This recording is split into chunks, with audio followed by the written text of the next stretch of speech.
Hi, this is the video for Thursday, September 23rd for 11th grade English. So if you are watching this video, it's probably because you weren't in class, and I'll explain to you what you need to do to catch up. We are reading this story, What You Pawn, I Will Redeem. So most of today, we were just working on that story. We started with an icebreaker, and then we moved into quiet reading for a while so that people would have time to catch up on Tuesday's STEM. So if you're watching this video, hopefully you already have that one, but if not, just go back and see the Tuesday slides.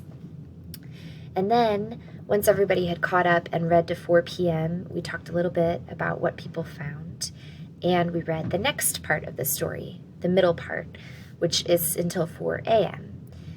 The 4 a.m. section has this STEM attached to it. Jackson immediately spends all the money he makes, because but so.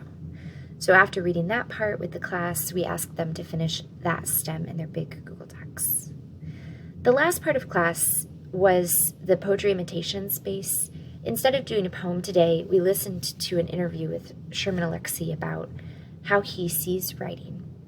And I'm just going to explain to you some of the amazing things that he says in this interview. I'll show you the slides here.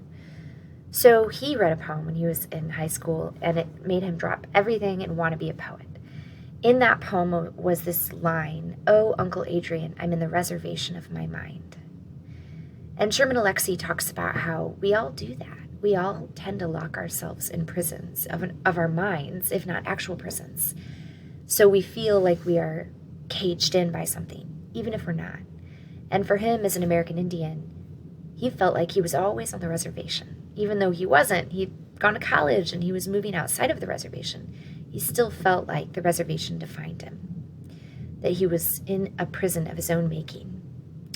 So we just talked about that idea, and then we free wrote, not a poem, but just like general responses of what does it mean to be in the reservation of your mind?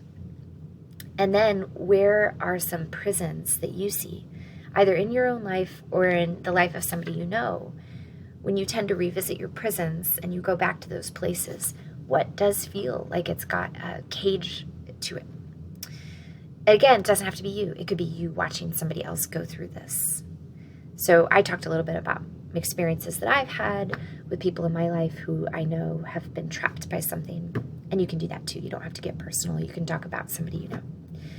If you're watching this video and you don't have your notebook with you, just know that's what we did that day. It's something that we'll read, but we're not giving points for it. It's just an exercise to make these connections to Sherman Alexie. And that's what we did on Thursday.